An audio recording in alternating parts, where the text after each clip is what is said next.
Yeah, Tuesday. What's up, everybody? Tuesday morning. Welcome to today's edition of the Daily Market Commentary. I'm your host, Chuck Fulkerson. Hope everybody had a great trading day yesterday as we kicked off Monday with quite the bang. A lot of news around what would happen with crude oil, with the front month contract going negative, and we've seen that continue in the overnight session as we got down pretty low in the overnights, down to as low as $11.79. We are seeing some weakness in our equity markets as well, as they are also following suit. But before we do that, if you're new to the channel, do me a favor, click the subscribe button, hit the notification bell to get the alerts and the updates. If you're not new and you come here regularly, do me a favor, hit that little thumbs up button, give me that like. Those likes are really important. It means that the computer knows that people are watching, and we would really, really appreciate it. All right, let's go ahead and dive right in. So, starting with the S&P, we are down 31 points this morning. Yesterday, we actually had a really nice level on our retracement back up into this area. This was the level that we were looking at yesterday for a potential reversal. Price rallied into there, and we got a huge move away. So do me a favor, leave me a comment down below if you're able to catch that short. Now, remember, this was a confirmation entry, so we didn't get the entry in here. It actually had to get entered as it came out of the level, and it was a confirmation entry because our markets were still in an upward trend, but we've moved down from there pretty well, and then we came into our area of demand. Now, this area of demand was a pretty clean wick over wick level after a strong rally up. Now, unfortunately, that one met entry on a limit entry last night, but then this is where our 6 candle rule is important. 1, 2, 3, 4, 5, 6 candles later, price had gone nowhere, telling us, okay, we should probably take our stop and move it to break even. Now that level is the technical trading term is dead to me. That level is no longer going to be useful, and we're coming down into the areas that on our 4-hour chart are going to really give us the opportunity to look for lower swing lows and lower swing highs. Technically, I don't really have it as of yet, but I do feel like if we come down below this 2748, it'll be a confirmed downtrend because I'd have a lower swing low as well as a lower swing high.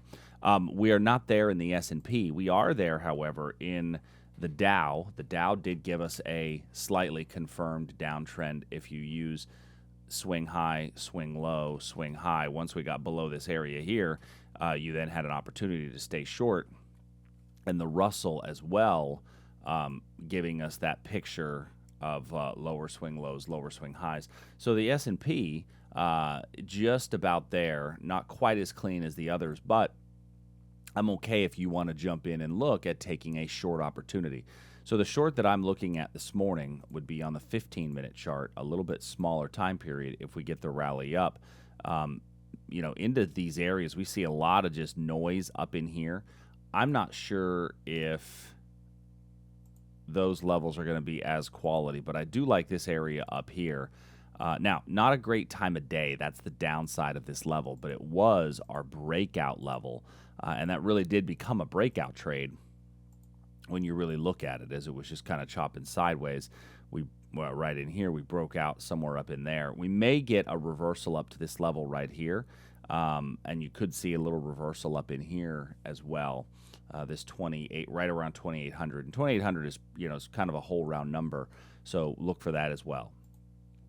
In the Nasdaq, we did have a breakout that we had talked about, potentially a breakout below this 8,700. If you were looking at a breakdown, you got a little breakdown, and then we've rallied back up to retest it, and prices are continuing to move from that level. So if you caught that breakdown, that was a pretty good little setup. Not a huge run as of yet. I mean, 1, 2, 3, 4, 5, 6 candles later, it hadn't really gone anywhere. But if you move your stop to break even, you're still in the position with a stop at break even.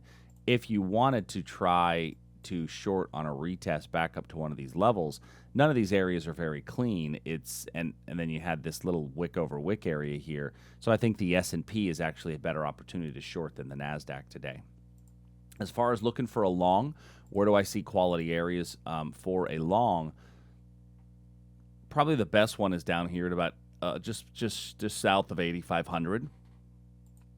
When I look at it on a daily chart, we can see that we had a number of, we've actually had a couple of red days in a row now here in the Nasdaq, somewhere down in this 8,500 would be the hourly level. On the daily level, it doesn't come into play until much lower. So we could see a decent little pullback coming further. All right, let's move over to crude oil, which was the talk of the town yesterday, as crude oil prices went negative yesterday for the first time ever. And when I say they went negative, you've got to look at the actual K contract in order to see that, which is the May. They went as low as $40 a barrel, which essentially means that people had to pay to get out of their futures contract positions, something I had never seen before and nobody had ever heard of, frankly. And so, prices came all the way down into this region, and really what it was is people just didn't want to be saddled with the with expiration. Well, what did the June contract do in reaction to that? Well,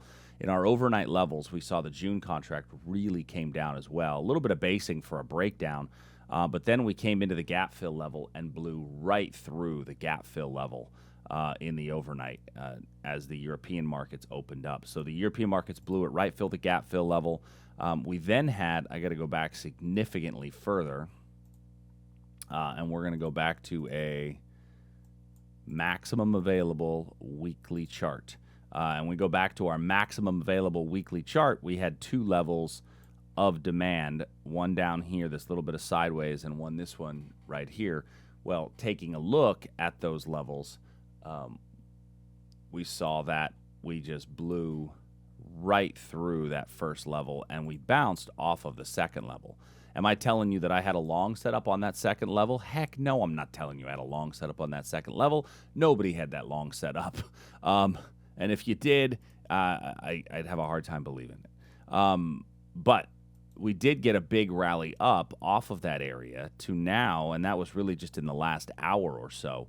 So in the last hour, oil went from $18 to $11 and could continue to head south. So now the next question is, where do I get long? I think the answer is you don't. I don't really feel like it makes sense to try to get in on this market. I had a friend yesterday who sent me an email and he said, "Hey, where do I trade oil?" And he wasn't a trader. He said, "But it's so cheap, I want to buy some." And my response was this. That's like learning how to swim while a Category 5 hurricane is going on. If you don't already trade oil, now's certainly not the time to start. Is there opportunities? Yeah, there's opportunities if you are willing to accept the volatility that's available. But just know that there's definitely a little bit more exposure. So I would say up here on a 15-minute level, right there around 20, is a pretty good area for a reversal, if price can make it back up to that level. All right, looking at gold.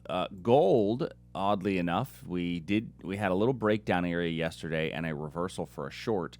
Price rallied back up into our short reversal, but then popped a little bit through that area.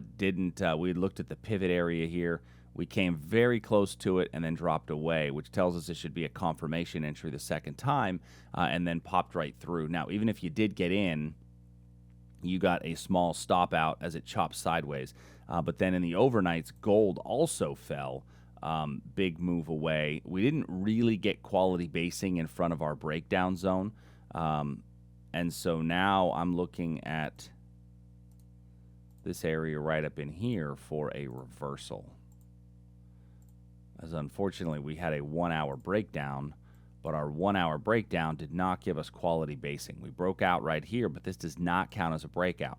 So anybody who looks at this and says, "Oh, that's a false breakout," especially if it comes back up, doesn't understand how breakouts work. And we need the basing in front of the level for that to truly be a breakout. So it's not a breakout. Still could be one if we get quality basing in here. I'm still okay taking a short a second time around, provided I get the quality basing. All right, moving over to bonds and currency markets, as we had a lot of movement in our equities and in our commodities. Did we get so in bonds and currencies? Well, taking a look at our currency market, our bond market, we got to pop up above our breakout without getting the quality basing that is required. And so now I need to look for a reversal if price comes back down. And the reversal level that I'm looking at is this area here on a retest. The breakout isn't as effective unless I get basing in front of the level. So I need to remove that level and now look for this area here. Now remember, bonds are at that all-time high. It's that flight to safety, if you will. The Aussie yesterday, we got a little bit of a move away in our Aussie position off of our hourly charts, enough to get us about a 2-to-1, maybe even a 3-to-1 reward to risk based on where you place your stop. But then it gave us a clean double top before then coming down a bit further. So now, looking at the Australian dollar, we are sitting just above our potential breakout area for a basing zone. So keep an eye on us basing and breaking out of that level. We do have a bit of demand down here that could act as your first target.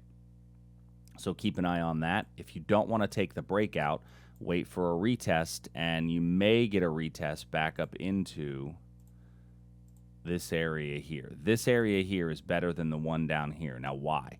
Why do I like this area up here better than the one down below, which has those two tweezer top wicks? The reason I like this area here is the time of day. You know, this is a better time of day than the one down here, and when there's two good areas that close together, I'm going to pick the one with the better time of day. Euro level, move along, people. Nothing to see here is basically what I have to say about that. We had a little sell-off last night about 7 p.m., but then there's really been no follow-through, and so our breakout levels still remain intact. Canadian dollar selling off pretty strong. Due to what we saw happen in the crude oil markets. We rallied up to our supply level, popped a little bit above it yesterday. Stop technically should be a bit higher, and then really sold off from that area. So our next decent level for a reversal, it would be probably this little area right in here, and I see that area. On a 15-minute chart, it's this little wick over wick region here. But the reason I'm selecting that wick over wick is because it's a fair price value area, more importantly than just a demand area, right? A true demand area talks about orders that are left behind. A fair price value area talks about where orders had been in the past as well, and that's what we're going to focus on. And I see this area of support, and I think we could see a decent reversal right in here. Next, Great British Pound and Japanese Yen. So when I take a look at the pound and the yen, what I see in the pound is that we are coming down into our area of demand. We're actually coming into that level as we speak, but we have lower lows and slightly lower highs. So looking at that 1 hour level, what I need to see is halfway into the level and then a long coming out of it. I don't know that we're going to get that because our downtrend is pretty strong, and so I would rather take the retest up into here. This is a pretty good little level. Your stop got to go above the pivot in this instance. I think this one makes a pretty good opportunity right in there. And then the Japanese yen. Yesterday we talked about this little 15-minute level. We got a pretty nice bounce off that 15-minute level. If you got into it, you had a few candlesticks of nothing, and then you move your stop to break even, and it's actually ran up in the overnights.